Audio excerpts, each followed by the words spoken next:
Hello, everyone. Happy New Year's. We're on 2025. I want to talk to you guys about something serious. Lots been on my mind, and I wanted to talk to you guys about domestic violence. I know that is a hard subject to talk about, but I feel that there's people out there that need this. And I have a word and a message to give to you. I have it in nine different parts, but what I'll do is what I did was to make it simpler on me and you is I wrote down the most important parts of us trying to get through it. I say us because I've been through it. I've lived the life. I was in domestic violence for over 20 years with my husband that has passed away in 2005. But just recently, I've been going through a struggle with my youngest child. It's still domesticated because I don't know, someone did something to him. My son isn't the same son I had, and he's so different. And living with him, I was more frightened, scared, always nervous, not knowing what I needed to do, and just couldn't sleep at night. And I asked the Lord, what is it that you need me to do? I can't live like this anymore. I feel like I'm dying inside. The Lord said, you need to leave. I said, where am I going to go? I have other children and I didn't want to put my burden on them. They have their own children, they have their own life. Yes, I'm their mother. Yes, they should take care of me. Yes, they should help me. But I felt like that it was left up to me to try to stand up for myself and do what I can do for myself. And I said, well, I know God is not going to steer me wrong. I said, okay, God, what is it that I need to do? He said, you have help. You know what to do. So I talked to a few friends, told them my situation. So I end up in a shelter. I stayed in a shelter, prayed about it, prayed about it. 2 weeks later, I moved into my own apartment. God is good, but I'm still going through the struggle of trying to help my son. Pray for him. I pray for him daily. I go and see him all the time, praying that things get better.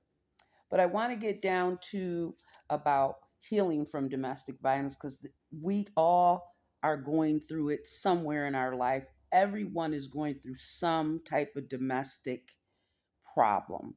May it be your loved one, may it be your partner, may it be your children. It could even just be family because family can stir up things and make family divide from one another. That's still domesticated.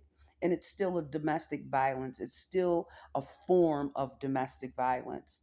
And we have to learn how to get ourselves away from all of that kind of stuff that is not good for us, right? So this is what I wrote down. I'm going to read it to you. And I'll try not to be too messy, but I did write it so I could just be clear here.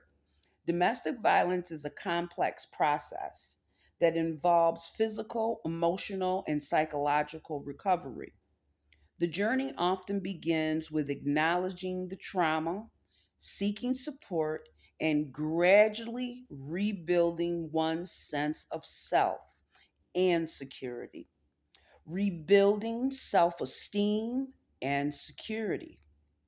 This summary provides a brief overview of the multifaceted natures of healing after experiencing domestic violence. And the examples is like what I said, it's what we go through.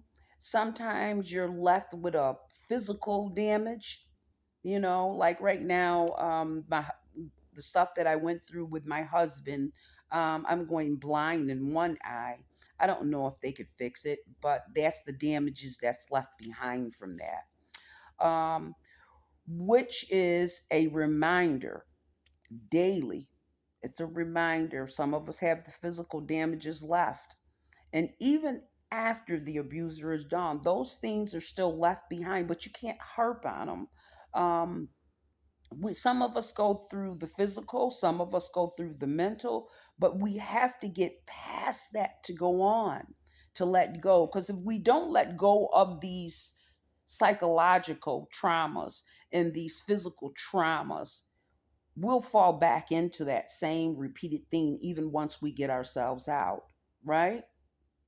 So, and with family, it's a hard one because family can stir up stuff and lie on you or you lie on them.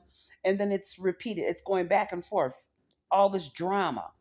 But at the same token, it's driving you crazy and you don't know what to do, right? So, what I did say here was you got to scat away, see, you know, see what's going on, see what's causing your problem, see what's causing your pain. And if it's too much, you got to scat out of there. That's an old saying from years ago. And I see, you got to think about it. Think about what you're going through, and you got to figure out a way to get out of that. And we have to ask God to help us get through it. But scat, SCAT. I want you to remember this. SCAT. SCAT. It's my abbreviation for self care, self awareness, self talk. Because you have to give yourself self talk. You have to. And we have the Lord also. We have the Lord, and we're all different people. We have to remember that at all times.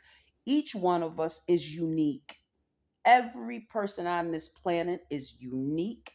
We're all different. It doesn't make us stupid because we've dealt with domestic violence. It doesn't make us dumb. It just, we're just people who love more harder and we don't want to let go. We want to fix the problem. And we can't fix people. People have to fix themselves, and we have to pray about it. Um, what I did do is I wrote a little message that you can look up John 4:1-4. I'm going to read it to you. Beloved, believe not every spirit, but try the spirit, whether they are of God, because many false prophets are gone out into the world. Every spirit that confesses that Jesus Christ is in the flesh is of God. And remember that. And you need to work on yourself. Work on yourself. It's only just one day at a time, one day at a time. And remember, you are unique. You deserve to be happy. You deserve it. I'll see you the next time around. Have a good night.